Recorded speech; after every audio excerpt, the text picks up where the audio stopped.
वाली क्लास होती है, इसमें क्या है बच्चे आ नहीं रहे, तो मेरे को मैसेज करके बता देना कौन कौन इंटरेस्टेड है सुबह 12 बजे वाली क्लास में, क्योंकि अगर 5-6 बच्चे से कम होते हैं तो कोई फायदा है नहीं। और पिछली बार भी जो है मैं 10 मिनट बैठा रहा था, दिन कोई आया नहीं, 2-3 बच्चे आए थे, फिर बंद करनी पड़ी क्लास। तो मुझे इन्फॉर्म कर देना, बच्चे होंगे तभी जो है वो 12 बजे वाली क्लास हम रखेंगे, अदरवाइज शाम को ही रखेंगे जो है 5 बजे, या फिर टाइम का देखते हैं, अगर 1.5 घंटे की हो पाए तो मैं करता हूँ कोशिश ज़रा बच्चों से बात करके किस किस टाइम कौन कौन सी क्लासेस होती है उनकी। तो लास्ट क्लास में हम जो है नर्स्ट इक्वेशन कर रहे थे, मैंने एक न्यूमेरिकल करवा दिया था आपको, थोड़ा हाई फाई सा, उसको भी भूल जाओ, थोड़ा सा भी घूम फिर के आते हैं और वापस आएंगे उस न्यूमेरिकल पे थोड़े टाइम बाद आपको, ताकि और अच्छे से क्लियर हो सके वो न्यूमेरिकल था क्या। अभी देखो जो मैंने नर्स्ट इक्वेशन आपको लिखवाई थी, वो लिखवाई थी एक मेटल आयन के लिए जिसको हम बोलते हैं हाफ सेल के लिए। अभी हम लिखेंगे नर्स्ट इक्वेशन पूरे सेल के लिए, या एग्जाम्पल समझना कैसे लिखेंगे। मैं एक सेल इक्वेशन लिखता हूँ और उससे जो है मैं नर्स्ट इक्वेशन लिखने की कोशिश करूंगा आप लोगों के लिए। तो इक्वेशन है अपने पास ये Zn है सॉलिड प्लस 2Ag पॉजिटिव, ये एक्वस है, आयन हमेशा एक्वस होते हैं, से मिलता है हमें Zn2 प्लस एक्वस। हाँ रिकॉर्डिंग स्टार्ट ही है।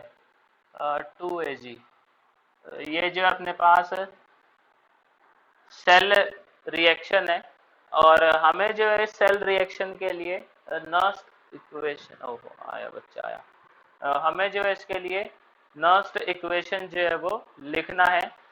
तो देखो कोशिश करते हैं, आप मेरी हेल्प करना।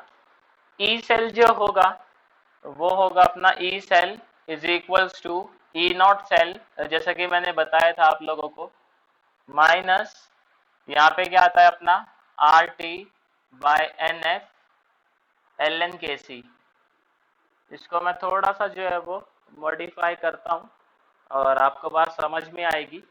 सबसे पहले तो यहाँ पे के सी का एक्सप्रेशन लिखेंगे, देन एल एन को कन्वर्ट करेंगे अपने लॉग के अंदर, तो ये हो जाएगा अपना E cell is equals to E naught cell minus R की वही वैल्यू पुट करो, टी जो अपना 298 पुट करेंगे क्योंकि रूम टेम्परेचर की बात होती है अपने सिलेबस के अंदर। एफ की वैल्यू पुट करेंगे, एल एन को जो है मैं लिख सकता हूँ 2.303 into log, step by step करता हूँ, 2.303 आर टी ताकि आपको समझ आए। एन एफ ये जो है अपना लॉग हो जाएगा बेस 10। के सी का एक्सप्रेशन लिखेंगे, तो के सी में आप लोग जानते हो प्रोडक्ट की कंसंट्रेशन अपॉन रिएक्टेंट की कंसंट्रेशन जो है वो आती है, और जो स्टोइचियोमेट्रिक कोफिशिएंट्स हैं वो रिस्पेक्टिव पावर बनते हैं। कैसे लिखते टाइम दो बातों का ध्यान रखेंगे, आप सॉलिड को नहीं लिखते हो और प्योर लिक्विड को नहीं लिखते हो, एक्वस को लिखते हो, गैस को लिखते हो। तो यहाँ पे देखो प्रोडक्ट साइड में आपका एक्वस क्या है, जिंक आयन, तो कंसंट्रेशन ऑफ जिंक आयन। अब क्योंकि जिंक आयन के आगे लिखा हुआ है 1, तो यहाँ पावर आएगी अपनी 1। नीचे आ जाओ, नीचे आओगे तो अपना सिल्वर आयन आएगा, सिल्वर आयन की जो पावर है वो 2 आ जाएगी क्योंकि इसके आगे लिखा हुआ था 2। ये अपनी नर्स्ट इक्वेशन आ गई है। अब आप लोग ये जानते हो, आर की वैल्यू पुट करेंगे, टी की वैल्यू पुट करेंगे, एफ की वैल्यू पुट करेंगे, तो जो फाइनल इक्वेशन है वो अपनी बन जाएगी E cell is equals to E naught cell minus 0.0591 divided by N log, और ये वाला यहाँ पे देखो n की वैल्यू बता सकते हो आप कितने इलेक्ट्रॉन एक्सचेंज हो रहे हैं, क्या कोई बता सकता है मेरे को इस इक्वेशन के अंदर। n जो है वो इलेक्ट्रॉन एक्सचेंज होते हैं, 2 इलेक्ट्रॉन एक्सचेंज हो रहे हैं, वेरी गुड। देखो आप कैसे आइडेंटिफाई करोगे, आप आइडेंटिफाई करोगे इस चीज को ऑक्सीडेशन नंबर से। कैसे, यहाँ पे आप देखो जिंक का ऑक्सीडेशन नंबर 0 है, यहाँ पे जिंक का ऑक्सीडेशन नंबर +2 है, आप किसी का भी ऑक्सीडेशन नंबर देख लो, Ag का जो है +1 है और यहाँ पे 0 है। एक Ag के लिए कितना चेंज हो रहा है, 1 हो रहा है। 2 Ag के लिए कितना होगा, 2 होगा। या आप ऐसे देख लो, जिंक के लिए कितना चेंज हो रहा है, 2 हो रहा है। तो यहाँ पे जो n है उसकी वैल्यू 2 हो जाएगी।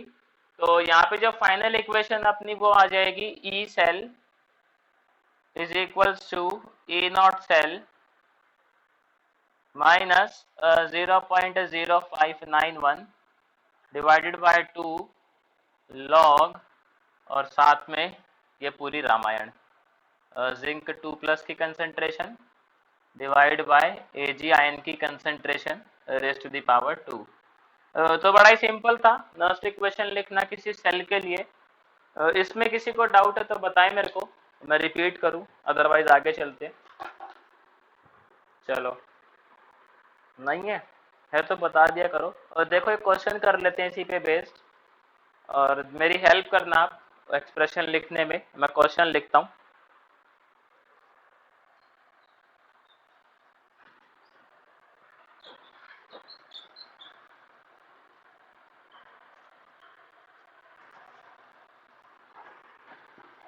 तो देखो हमारे सामने जो है सेल लिखा हुआ है और सेल नोटेशन दी हुई है, हमें इक्वेशन नहीं दी है, नोटेशन दी है।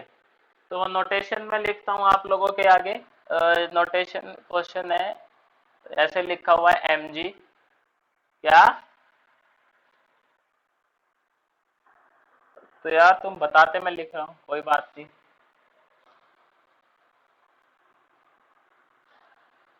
रिकॉर्ड हो रहा है महाराज, उसमें से टेप लेना। अरे यार तो तुमने झंड कर दी मेरी। मैंने एक दिन 5 रिकॉर्डिंग भेजी थी एक साथ ग्रुप पे। हाँ एक दिन 5 वीडियो आई थी, रात को 10 बजे से चालू करी थी मैंने अपलोड करनी, और 11 बजे तक अपलोड ही करता रहा। आज कर दूंगा मैं सारी, कल वाली भी कर दूंगा, ये आज वाली भी कर दूंगा। यहाँ ये दिया हुआ है कि जो ई नॉट सेल है वो आपका ये है 3.17 बी, ये आपको पहले से दिया हुआ है। अब यहाँ पे जो हमें ईएमएफ कैलकुलेट करना है इस सेल का, जिसकी सेल नोटेशन ये है, और ईएमएफ कैलकुलेट करना अपने को एट 298 केल्विन। जैसा कि मैंने आप लोगों को पहले भी बताया कि अपना जो सिलेबस है, ये जो अपने क्वेश्चन आते हैं वो 298 केल्विन पे ही आते हैं। अगर आप बाहर जाते हो 12th के बाद कॉलेजेस में जाओगे, वहाँ केमिस्ट्री आप ऑप्ट करते हो, तो वहाँ पे जो है टेम्परेचर चेंज हो सकता है। लेकिन अभी फिलहाल 12 तक तो आपका ये 298 ही रहेगा। अब देखो हमें क्या करना है, इसका ईएमएफ कैलकुलेट करना है। तो इसके स्टेप है, कुछ स्टेप आपको फॉलो करने हैं और आपका आंसर जो है वो गलत नहीं होगा अगर आपकी कैलकुलेशन ठीक है तो। सबसे पहला स्टेप है, आप इस नोटेशन से जो है सेल इक्वेशन जो है कंस्ट्रक्ट करेंगे। देखो कैसे कंस्ट्रक्ट करेंगे उसका मैं तरीका बताता हूँ। सेल नोटेशन में आप बता सकते हो जो एनोड है वो कौन है यहाँ पे। हाँ, और जो कैथोड है वो कौन है। Very good. तो यहाँ पे हमें एनोड और कैथोड है उसकी बात समझ आती है। तो देखो इक्वेशन बनाने की कोशिश करते हैं। आप एनोड की इक्वेशन पहले अलग लिखोगे, कैथोड की अलग लिखोगे, देन उनको कंबाइन करोगे। मैं सिखाता हूँ आप लोगों को, थोड़ा सा पानी पी लूँ बस।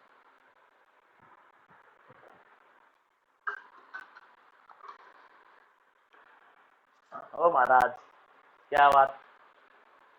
देखो सबसे पहले mg की लिखते हैं इक्वेशन। तो mg जो है किस में कन्वर्ट हो रहा है आपका, Mg2+ में। तो यानी कि जरूर इसने 2 इलेक्ट्रॉन लूज करे होंगे। उसके बाद देखो अपना Ag+ जो है वो किस में कन्वर्ट हो रहा है, Ag में। इसका मतलब इसने 1 इलेक्ट्रॉन जो है वो जरूर गेन किया होगा। आपने क्या करना है, आपने यहाँ पे नंबर ऑफ इलेक्ट्रॉन सेम करने हैं। आप किसी भी फैक्टर से मल्टीप्लाई कर सकते हो और इनको ऐड करोगे तो आपके नंबर ऑफ इलेक्ट्रॉन जो है वो कैंसल होने चाहिए। तो हम क्या करेंगे, सेकेंड इक्वेशन को जो है 2 से मल्टीप्लाई कर देंगे। तो उसके बाद देखो मल्टीप्लाई करने के बाद अगर हम इनको ऐड करते हैं। अच्छा आप लोगों को क्या लगता है अगस्त में ट्यूशन खुलेगा क्या। हाँ मेरे हिसाब से तो खुल जाएगा यार, क्योंकि 15 जुलाई से ना, 15 जुलाई, 15 जुलाई से जो गवर्नमेंट है वो अपने वो खोल रही है इंस्टीट्यूट। अरे खुल जाएगा, क्योंकि 15 जुलाई से गवर्नमेंट अपने इंस्टीट्यूट खोल रही है जो वो चलाती है ना। जैसे आपका वो हो गया, आपको मालूम हो तो इंदरलॉक पे है एक, देखा हो किसी ने मेट्रो के बगल में ही, गवर्नमेंट का इंस्टीट्यूट है कंप्यूटर का। नाइलेट करके नाम है, नाइलेट नाम है उसका, NILET। वो खुल जाएगा। हाँ वो खुल जाएगा जो है 15 जुलाई से। तो यहाँ देखो। हाँ नहीं, वो सर्कुलर जो है अनलॉक 2 का, उसमें आ गया है कि गवर्नमेंट जो है 15 जुलाई से अपने इंस्टीट्यूट खोल देगी। हम्म। तो बढ़ते ही जाएंगे यार अभी तो ये कम थोड़ी होंगे। तो ये भाई आप दवाई वाई लो बढ़िया, मतलब स्कूल तो तुम अगले साल पेपर देने जाओगे सीधा। तो अभी देखो हमने जो है सेल इक्वेशन यहाँ पे लिख ली है। अब इस सेल इक्वेशन के बेस पे जो अपन नर्स्ट इक्वेशन लिखेंगे, देखो कैसे। मैं लिखता हूँ, आप बताना सही लिख रहा हूँ क्या। सबसे पहले 15 जुलाई से पहले पहले बता रहे।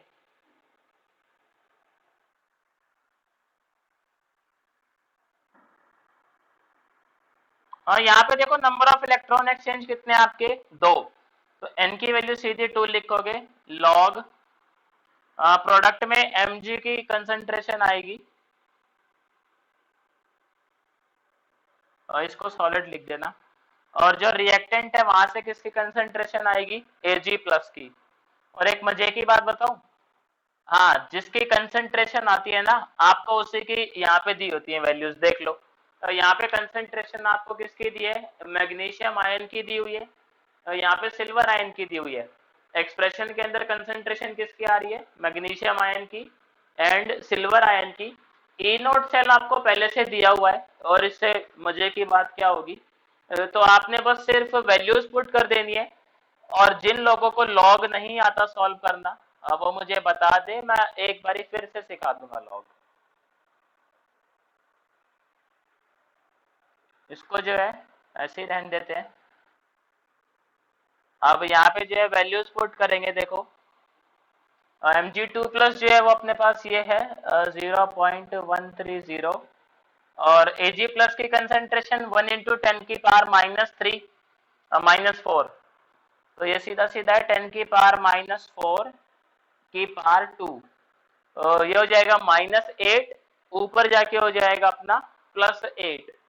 तो इसको थोड़ा सा लिख देता हूं मैं सिंप्लीफाई करके। तो यहाँ पे देखो जो अपना ई सेल है वो अपना हो जाएगा 3.17, जो कि ई नोट सेल हमें गिवन था, माइनस 0.0591 डिवाइड बाय 2 लॉग, ये जो है देखो 10⁻⁴ की पावर 2, 10⁻⁸, ऊपर जाके 10⁻+8। ये हो जाएगा 0.130 इंटू 10⁻8। आप देखो यहाँ पे जो बच्चे हैं वो जनरली गलती क्या करते हैं, आपको पहले जो है इस चीज को सॉल्व करना है पूरा, इस चीज को पहले पूरा सॉल्व करना है, फिर उसको माइनस करना है इसमें से। कई क्या करते हैं इतने को माइनस कर देते हैं इसमें से, वो गलत है। क्योंकि आपने पढ़ा हुआ है भाई, जो मल्टीप्लाई होता है उसकी जो प्रेसिडेंस है वो नेगेटिव से ज्यादा होती है। बोर्ड मास पहले जो है मल्टीप्लाई करते हो आप, ये पूरा सॉल्व करोगे उसके बाद इसको माइनस करोगे। ऐसा मत करना, पहले माइनस कर दो फिर सॉल्व करो, गलत है वो। तो यहाँ पे देखो इसको साइंटिफिक फॉर्म में कन्वर्ट कर लेते हैं। तो अपना ई सेल हो जाएगा ये 3.17 माइनस 0.0591 डिवाइड बाय 2 लॉग।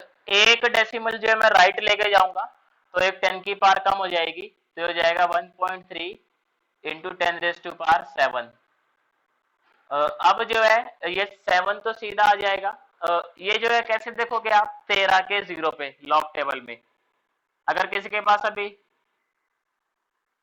हाँ ये -4 है ना, तो दो पावर थी, तो -8 ऊपर जाके क्या हो गई वो +8।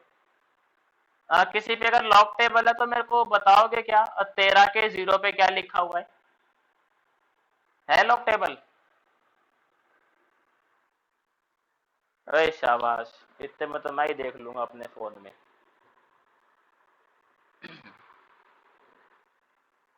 7113। तो गलत बता रहे हो आप। 1139 नहीं लिखा क्या? है ना? मिस्टेक कर रहे हो आप, 13 के जीरो पे देखो 1139 लिखा हुआ है जहां तक मुझे दिख रहा है। तो यहाँ पे आ जाएगा अपना ये 0.1139। अब जो इसको सॉल्व करेंगे, अब बस यहाँ पे बशर्ते ये है कि आप कैलकुलेशन मिस्टेक ना करो। और 3 नंबर पूरे मिलते हैं इसके अंदर, लेकिन अगर यहाँ पे कैलकुलेशन मिस्टेक कर दी तो काम गड़बड़ हो जाएगा, आप लोगों का 1 नंबर कट जाएगा। डिवाइड बाय 2, इंटू में 7.1139। इसको जो है आप सॉल्व कर लेना।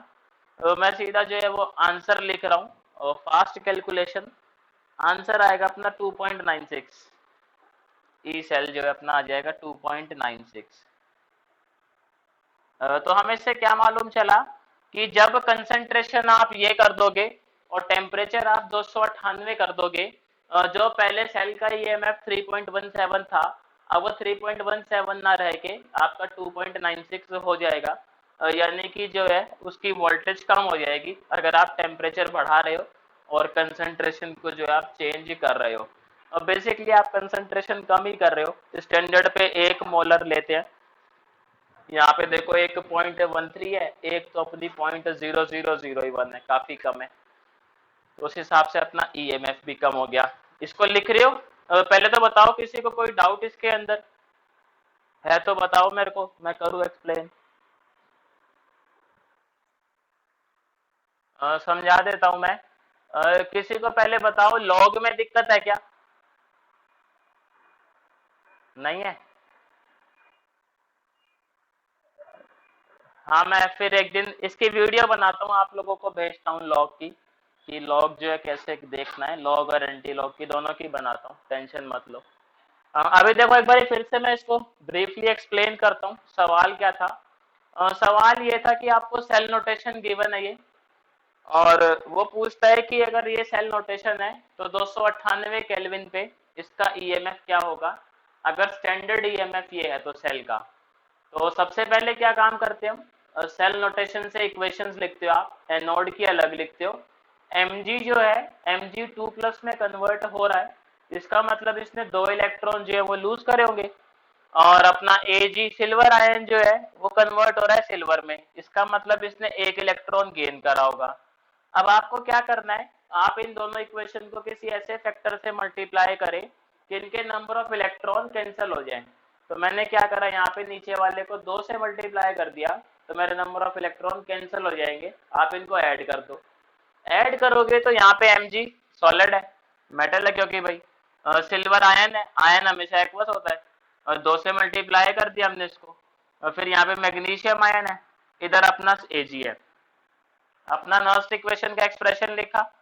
अच्छा, number of electron exchange n, दो कैसे आए? आप देख लो, 2 इलेक्ट्रॉन एक्सचेंज हो रहे हैं तो 2 लिख दिया। उसके बाद सिंपली देखो Mg आयन की कंसंट्रेशन, ये वैल्यू पुट कर दी। सिल्वर आयन की कंसंट्रेशन, ये वैल्यू पुट कर दी। सॉल्व करता चला गया और ये आंसर आ गया। आया समझ में वंश? चलो, ये वैल्यू अपनी 2.303 इंटू आर इंटू टी, जो कि है 298, डिवाइड बाय 96500। हाँ, 298 ही देगा आपको, जो आपका सिलेबस है ना उसमें 298 ही आता है, एंट्रेंस में भी 298 ही आएगा, कॉलेज में जाओगे तो चेंज होगा ये। तो इसमें किसी को कोई डाउट?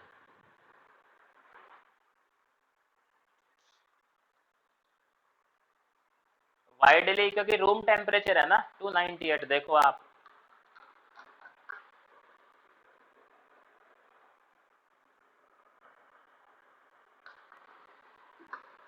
तो इसके बाद देखो, कभी कभी क्या है, प्रेशर का लफड़ा हो जाता है। तो आपको मैं क्वेश्चन बताता हूँ जहाँ पे जो है प्रेशर दिक्कत कर देता है हमें। प्रेशर भी गिवन होता है कई बारी। तो एक क्वेश्चन देखते हैं, क्वेश्चन की हेल्प से आपको समझाता हूँ कि जब प्रेशर भी दिया रहे तो आप उस केस में क्या करोगे, कैसे उसको हैंडल करोगे। अच्छा, एक जरूरी सूचना, जो संडे है अपना, स्टेटस देख ही लिया होगा काफी सारे लोगों ने, नहीं देखा तो कोई दिक्कत नहीं। संडे को 11 बजे सेशन होगा अपना, सुबह। तो आ जाना, देखो आप लोगों की भलाई है, नहीं आते खैर। अरे सेशन फिजिक्स केमिस्ट्री का नहीं होता, सेशन जो है वो जर्नल होता है अपना। उसमें मैं आप लोगों को जो है क्या बताऊंगा। हाँ, एडवर्टीजमेंट। अरे नहीं, how to study physics and maths, how to study physics and maths.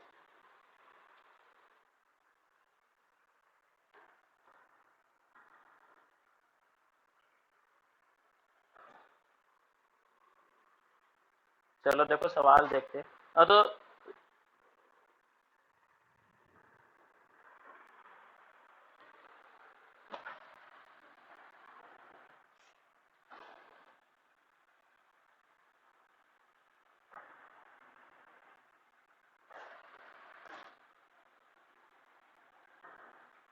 हाँ, ट्रायल ले लो, क्या दिक्कत है।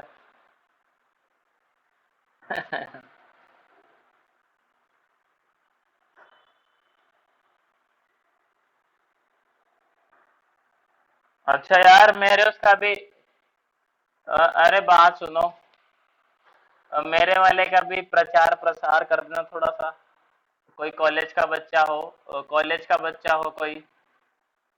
मेरा स्कूल वाला नहीं है मेरा मैथ, मेरा स्कूल वाला मैथ नहीं है।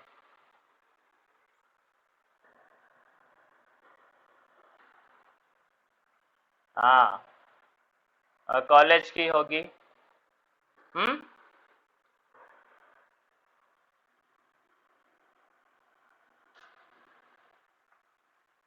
हम्म। देखो यहाँ पे, अरे शांत हो जाओ तुम। यहाँ जो हमें बताना है इसका ईएमएफ, और वही है अपने पास टेम्परेचर जो है 298 केल्विन ही है, हमें इस पे करना है। देखो यहाँ पे पंगा क्या है, यहाँ पे प्रेशर गिवन है आपको। अच्छा, इस सेल नोटेशन को देखोगे तो आपको कुछ अटपटा लगेगा, लग रहा है कुछ अटपटा, या फिर कंफर्टेबल है इसके साथ। हाँ, ये कैथोड वाली साइड देखो। हाँ, H+ से फिर प्लेटिनम दिया हुआ है, फिर H2 लिखा हुआ है। तो मेरा सवाल यही था आप लोगों से, आपको क्या लगता है प्लेटिनम जो है वो क्यों यूज किया होगा।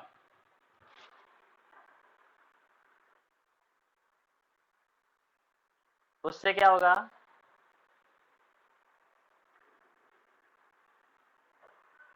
थोड़ा कुछ और गैस करो। यहाँ जो है प्लेटिनम इलेक्ट्रोड क्यों यूज किया गया है, उसकी दो बातें हैं, मतलब दो रीजंस है, वो मैं बताता हूँ, पहले गैस करो आप लोग, थोड़ा सा करो ट्राई।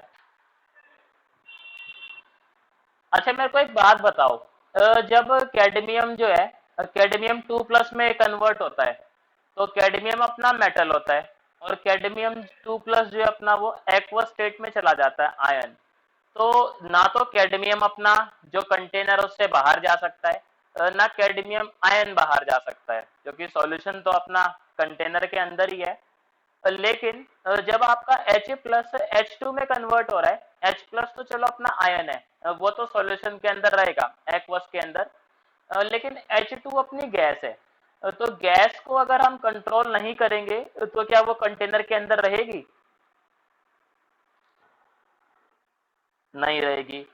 और अगर वो नहीं रहेगी तो हम उसका प्रेशर भी मेजर नहीं कर पाएंगे।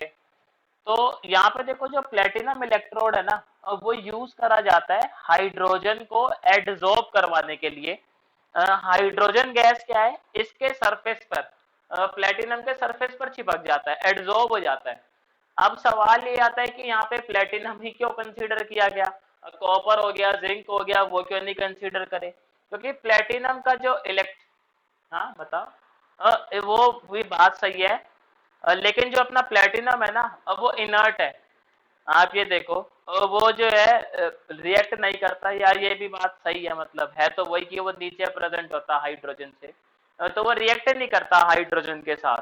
तो आपका हाइड्रोजन जो है वो इंटैक्ट रहता है। एक रीजन तो ये है कि H2 गैस है, उसको भाई हैंडल करना है आपने, तो हम क्या करते हैं, प्लेटिनम इलेक्ट्रोड पे उसको एडजॉर्ब करवा देते हैं। दूसरी बात क्या है, प्लेटिनम ही क्यों यूज किया गया है, क्योंकि वो इनर्ट है, रिएक्ट नहीं करता।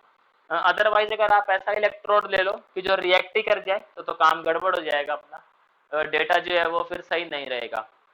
तो इस केस में भी जो है आप सबसे पहले इक्वेशन ही लिखोगे सेल की। एनोड अपना कैडमियम है, कैथोड अपना जो है वो H+ या आप बोल सकते हो हाइड्रोजन है, और प्लेटिनम इलेक्ट्रोड है वहां पे। तो ये नहीं लिखोगे आप इक्वेशन लिखते टाइम, इसका सिर्फ यूज ये था कि जो H2 गैस है उसको एड्सॉर्ब करवाया जा रहा है प्लेटिनम इलेक्ट्रोड पे।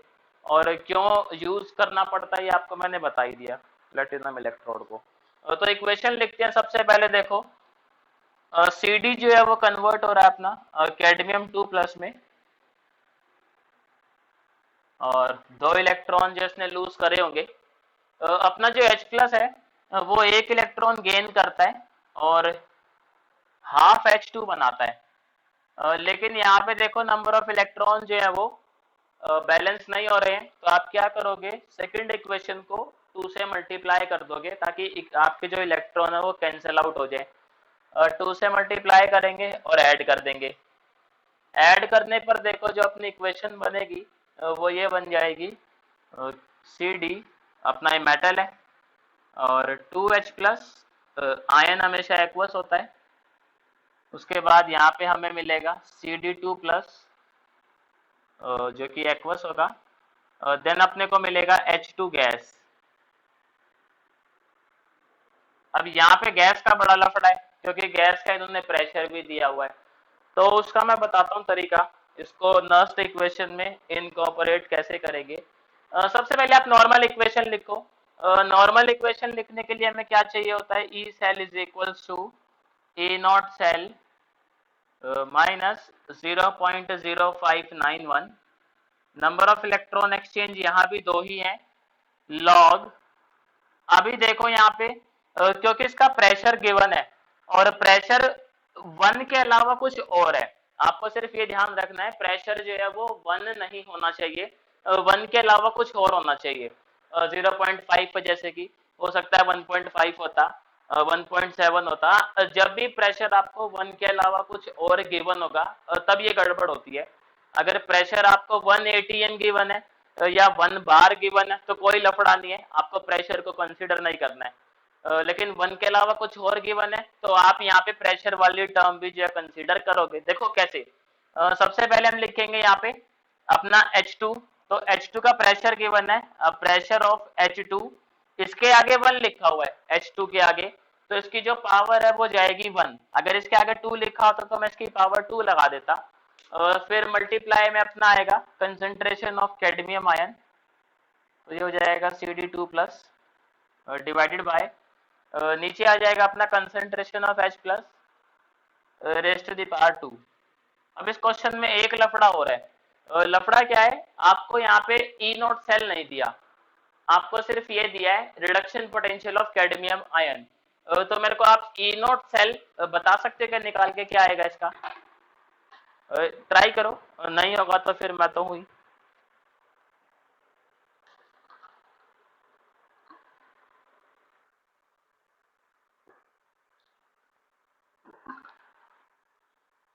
गलत है, ये करेक्ट है, हाँ वेरी गुड। तो जो अपना, हाँ जो अपना ई नॉट सेल है वो 0.403 आएगा। देखो कैसे, हम ये बात जानते हैं जो ई नॉट सेल होता है वो होता है अपना ई कैथोड माइनस ई एनोड, जैसा कि मैंने आप लोगों को पढ़ाया है। तो संडे को मिस मत करना, थोड़ा लंबा ही सेशन होगा, मतलब 1 1.25 घंटा खिंच जाएगा आराम से। 1 2 टास्क भी दूंगा आपको मैं करने के लिए, वो आप बाद में करना और मेरे को बताना उसका रिजल्ट क्या रहा। तो बढ़िया बढ़िया टास्क अपने पास, आपको नई नई चीजें मालूम चलेंगी उससे। तो ये कैथोड अपना हाइड्रोजन है, हाइड्रोजन का तो 0 होता है, और एनोड पे क्या है अपना, ये है। तो जो ई नॉट सेल है वो आ जाएगा अपने पास 0.403 वोल्ट।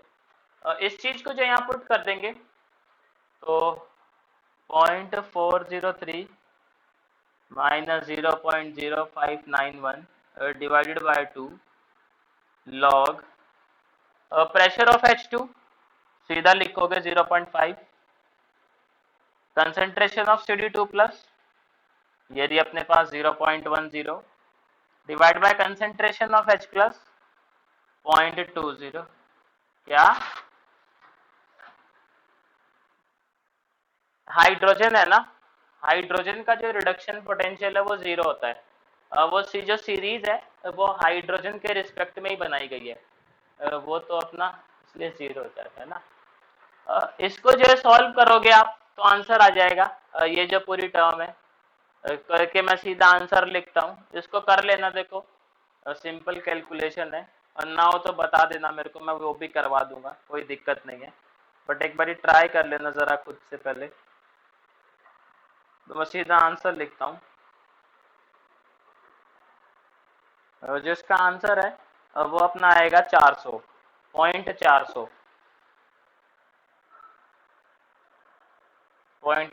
भी। ये जो इसका आंसर आ जाएगा। तो इस क्वेश्चन में कोई डाउट किसी को?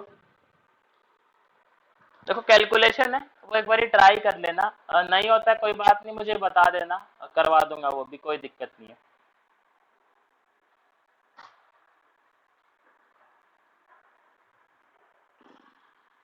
जयंत लिख रहे हो इसको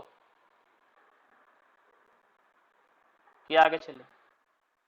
बड़ी तेजी कर दी यार इस बार तो अभी जो है देखो आगे चलते हैं, इसकी एप्लीकेशन करते हैं जरा।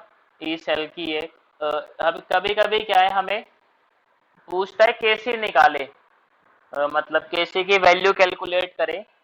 तो उसके लिए देखो हम कैसे यूज करेंगे चीजों को। आप ये ध्यान रखना, इक्विलिब्रियम पे जो ईएमएफ होता है वो जीरो होता है, क्योंकि रिएक्शन ना तो फॉरवर्ड जा रही होती है और ना बैकवर्ड आ रही होती है। तो जो अपना ई सेल है वो जीरो आता है इक्विलिब्रियम पे, मोक्ष को प्राप्ति हो जाती है सेल को।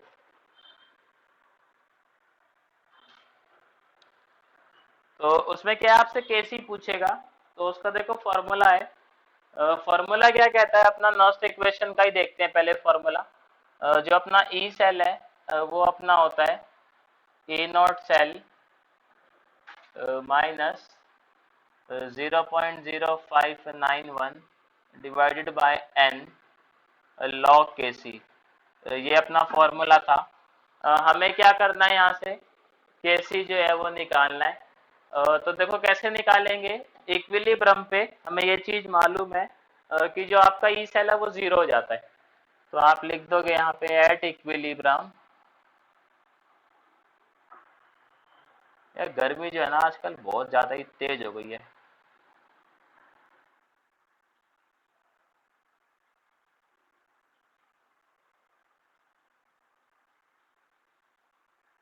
अरे यार अनुपम भैया तुम 101 लाओगे।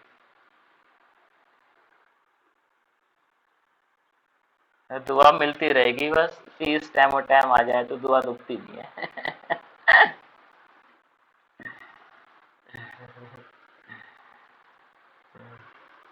दुआ बराबर जाती रहती है, जिसकी फीस आ जाती है ना उसके पास दुआ बराबर पहुंचती है। देखो यहाँ से लॉग कैसी की वैल्यू निकालते हैं।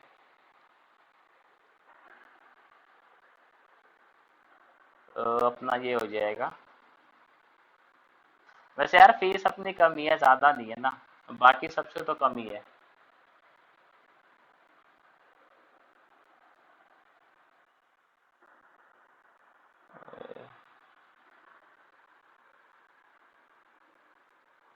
बाकियों के तो भाई साहब 15,000 20,000 ये हैं रेट पैकेज के।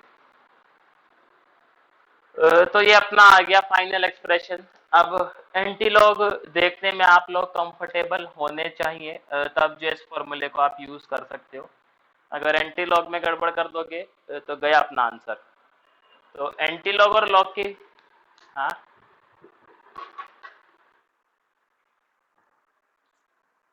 सीधा लगा सकते हो, इसके नंबर नहीं है, आपके आंसर के नंबर है। एक नंबर यार देखो 3 नंबर का क्वेश्चन आएगा तो उसमें आपसे 3 बातें पूछी होंगी।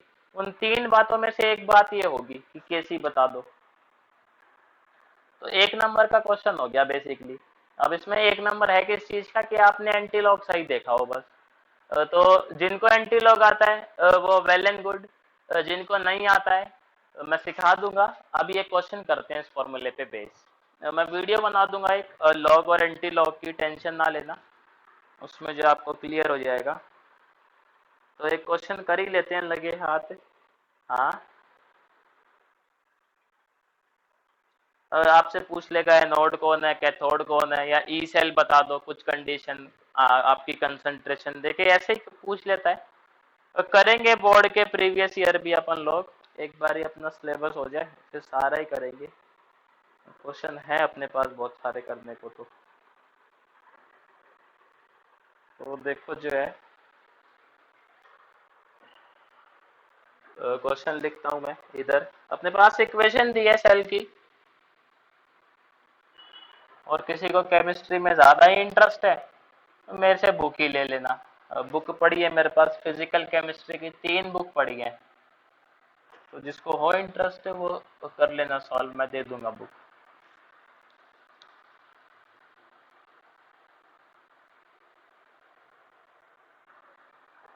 ये है 2AgS। हमें ये कहता है कि इसका जो आपको इक्विलिब्रियम कांस्टेंट बताना है, और आपको ये डेटा गिवन है।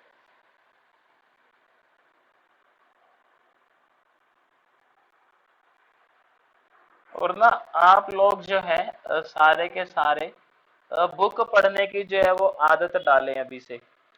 क्योंकि ऐसा देखा गया है जितने भी सक्सेसफुल लोग हैं दुनिया के अंदर, जुकरबर्ग को ले लो, चाहे बिल गेट्स को ले लो, या वॉरेन बफेट को ले लो, सब में एक चीज कॉमन है, वो बुक पढ़ते हैं। तो यहाँ पे जो है अगर आप इसको सॉल्व करते हो तो ये जो वैल्यू है वो आएगी आपके पास, ये आएगी 15.5668। आप देखो एंटीलॉग देखोगे कैसे इसका, थोड़ा सा सीख लो। सबसे पहले आपने क्या देखना है कि यहाँ पे इंटीजर वैल्यू क्या है। इंटीजर मतलब डेसिमल के लेफ्ट में कितना लिखा हुआ है, तो डेसिमल के लेफ्ट में जो है 15 लिखा हुआ है, तो वो सीधा 10 की पावर में जाएगा। तो सीधा लिख दो मल्टीप्लाई में 10 की पावर 15। और आपने क्या करना है, 56 पे जाना है एंटी लॉग टेबल में। 56 में ऐसे जाओगे 56 पॉइंट, और इसके 6 पे देखोगे कुछ वैल्यू लिखी होगी यहाँ पे, और फिर आप छोटी टेब क्या लिखी है 3681। इसके बाद आप मुझे क्या लिखा हुआ है 7। हाँ 8 पे जो है देखोगे 7 बताया जैसे कि, तो ये जाएगा 8863। तो आप यहाँ पे लिख दोगे 3688। अब क्योंकि जब आप लॉग देखते हो तो वैल्यू जो है आप साइंटिफिक फॉर्म में लेते हो, तो जो एंटी लॉग आता है वो वैल्यू भी जो है साइंटिफिक फॉर्म में आती है। तो आप यहाँ पे डेसिमल लगा दोगे पहली नॉन जीरो के बाद, और ये जो है आपका आंसर आ गया। अगर आपको कैलकुलेटर से देखना है एंटीलॉग तो उसका भी तरीका है, नॉर्मल कैलकुलेटर से भी आप देख सकते हो इसको, वो भी बता देता हूँ मैं। आप क्या करोगे, इंटीजर तो सीधा लिख ही दोगे 10 की पावर में। अब ये जो है ना जैसे 5668 है, तो कैलकुलेटर के अंदर आप 10 की पावर 0.5668 कैलकुलेट कर लो, अब वो यही आएगा। करके देख लो जिनके पास फोन है, और 10 की पावर 0.5668 कैलकुलेट कर लेना, तो यही आ जाएगा आपका 3.688। तो वही आंसर है, सिंपल सा क्वेश्चन था। हाँ,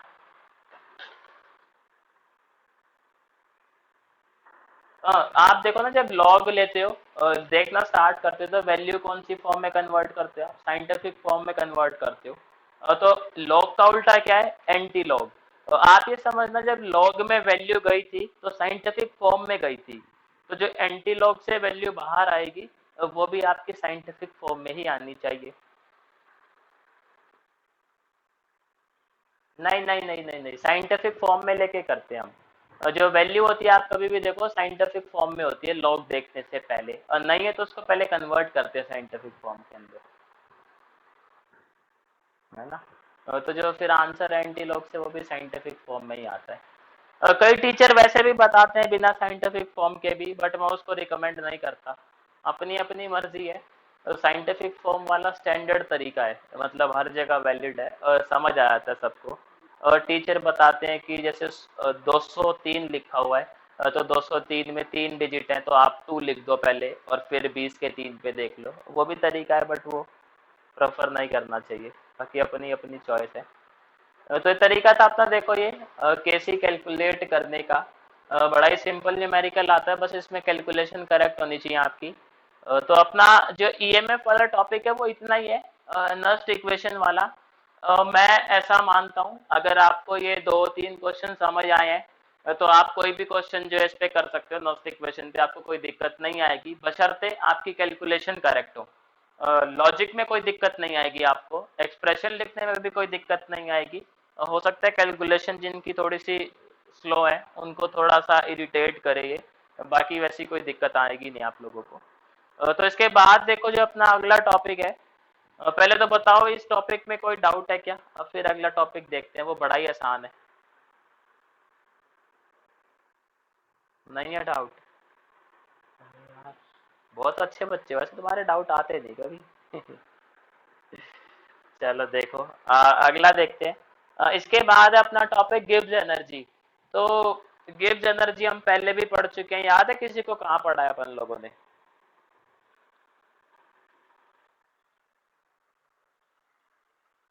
हाँ, थर्मो में जो है हमने पढ़ा था। हाँ, गिब्स एनर्जी उसको, हाँ फ्री एनर्जी भी बोलते हैं गिब्स एनर्जी को।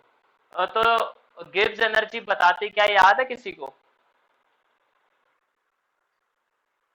ओ महाराज, ये नहीं बताती। इसको तो वो जज करने में हेल्प करती है।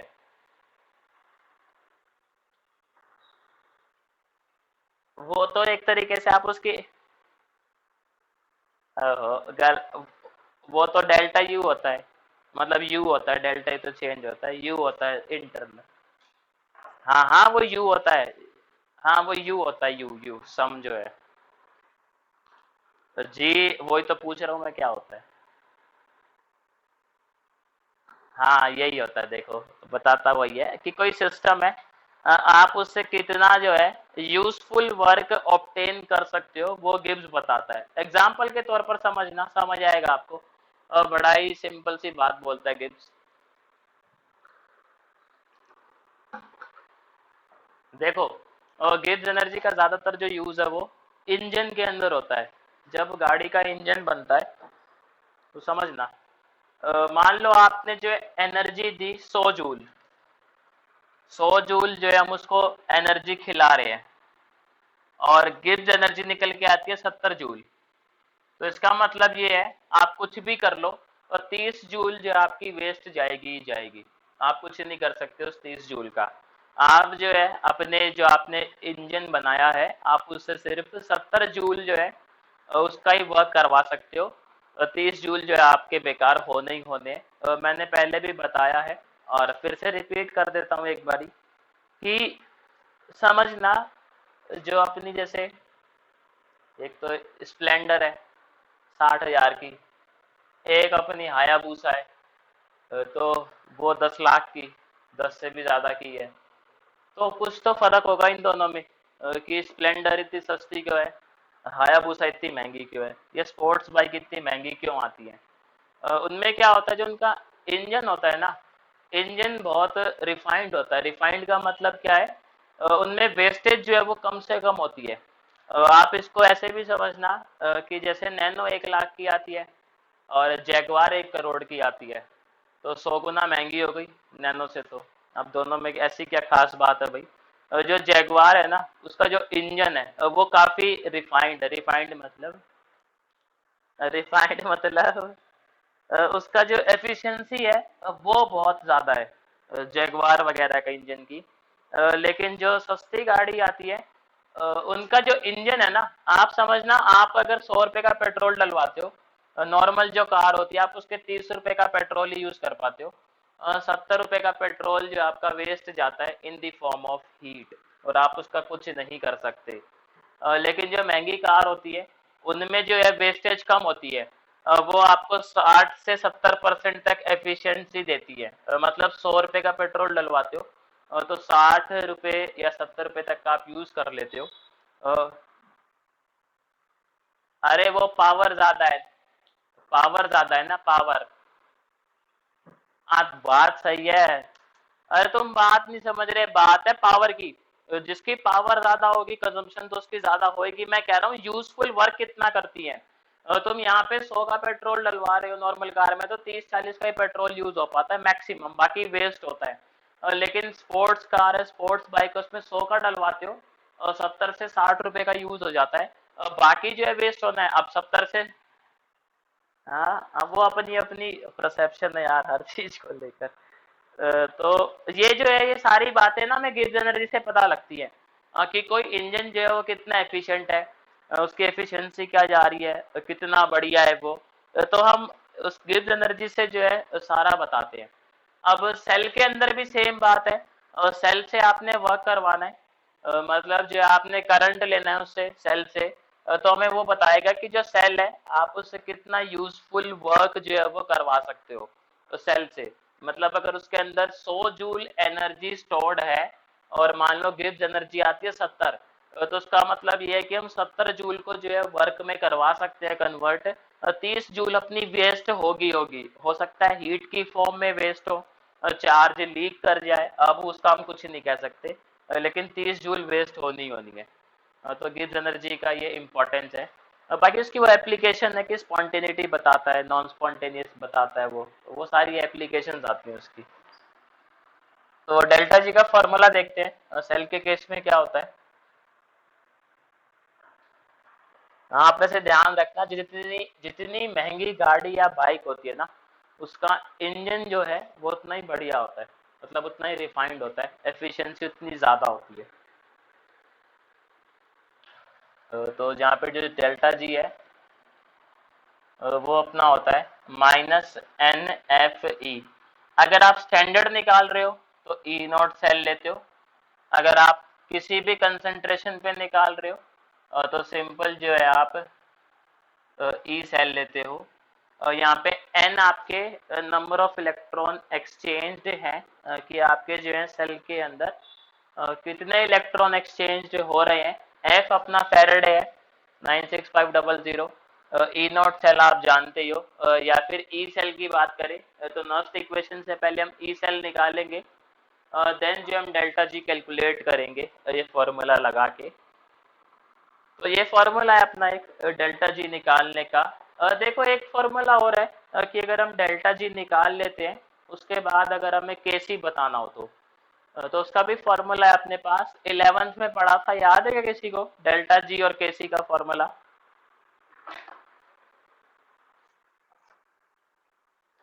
नहीं नहीं नहीं, केसी हो और डेल्टा जी हो फॉर्मूले में। ये तो आप सिंपल वाला बता रहे हो, delta G is equal to delta H minus Q delta H. हाँ। हम्म। बताओ, जुलम हो गई यार ये तो। ये हुई ना बात तो।